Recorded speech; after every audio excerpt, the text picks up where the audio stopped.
Puji Tuhan, bersama saya hamba Tuhan Dawali, dan hari ini kita akan mendengarkan kebenaran firman Tuhan yang saya ambil dalam Efesus pasal 3 ayat 14-21, tetapi saya akan bacakan 2 ayat saja, yaitu ayat 16 dan 17. Firman Tuhan demikian: kiranya Ia mengaruniai kamu menurut kekayaan kemuliaannya, supaya kamu dikuatkannya dengan kuasa-Nya oleh Roh-Nya di dalam hatimu. Ayat 17, supaya Kristus diam di dalam hatimu oleh iman, dan kamu berakar dan beraras di dalam kasih. Puji Tuhan, saudara yang kekasih dalam Tuhan Yesus Kristus, di mana suratan Rasul Paulus kepada jemaat yang ada di Efesus, ya, supaya jemaat Efesus ini yakin akan Injil. Firman Tuhan katakan dalam ayat pokok kita, Ia mengaruniai kamu menurut kekayaan kemuliaannya. Jadi kekayaan dan kemuliaan Allah itu akan dikaruniakan kepada setiap orang percaya kepada Tuhan Yesus Kristus. Nah, dikatakan dalam ayat 17, supaya Kristus diam di dalam hati kamu, dan oleh iman, dan kamu berakar dan beralas di dalam kasih.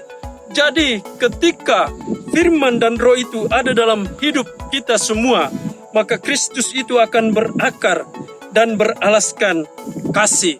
Nah saudara, kita melihat tanaman yang ada di tempat ini, di tempat saya berdiri saat ini, di Desa Wulur Maatus, Kecamatan Modoinding, di mana tanaman bawang ini saudara, dia sudah mulai bertumbuh saudara. Dia mengeluarkan daun yang hijau. Mengapa dia bisa mengeluarkan daun yang hijau? Karena dia berakar. Nah, mengapa dia berakar? Karena dia dikasih pupuk, dia dirawat. Demikian pun kehidupan saya dan saudara di dalam Tuhan. Kita dipupuk oleh kebenaran firman Allah. Kita dipupuk oleh Roh Kudus Tuhan, disirami dengan kuasa Roh Kudus Tuhan, supaya kita berakar dan bertumbuh dan mengeluarkan buah pertobatan, buah pelayanan, dan buah Roh Kudus. 1 Korintus pasalnya yang ke-1 ayatnya yang ke-5, firman Tuhan katakan bahwa di dalam Dia itu kamu dikayakan di dalam tiap-tiap hal, yaitu di dalam segala pemberitaan dan segala pengetahuan. Jadi kita dikayakan di dalam pemberitaan, yaitu pemberitaan firman Allah. Kita dikayakan di dalam pengetahuan, yaitu pengetahuan jalan kebenaran dan hidup.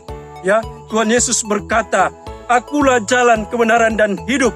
Barang siapa yang melalui Aku, dia akan memperoleh hidup yang kekal. Haleluya. Nah, untuk itu saudara, kalau kita mau berakar, kalau kita mau bertumbuh seperti tanaman yang ada di kebun ini saudara, mari kita pakai selengkap senjata Allah. Di dalam Efesus pasalnya yang ke-6 ayatnya yang ke-10, firman Tuhan katakan, akhirnya hendaklah kamu menjadi perkasa di dalam Tuhan dan dengan kuat kuasa-Nya. Ayatnya yang ke-11, pakailah olehmu selengkap senjata Allah, supaya kamu tahan melawan semu daya iblis. Jadi saudaraku yang kekasih dalam Tuhan Yesus Kristus, kita harus menjadi perkasa di dalam Tuhan. Kita harus kuat di dalam Tuhan, memakai selengkap senjata Allah, yaitu firman dan kuasa Roh Kudus Tuhan. Kita harus berakar, bertumbuh. Nah, ketika kita berakar, bertumbuh, kita pergi memberitakan kebenaran itu saudara, supaya orang-orang lain juga dapat percaya Injil. Mereka diselamatkan, mereka memperoleh hidup yang kekal saat ini, kekal sampai selama-lamanya.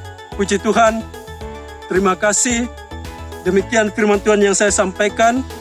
Biarlah semuanya Allah Roh Kudus yang menyempurnakan dalam kehidupan kita semua. Tuhan Yesus memberkati. Haleluya.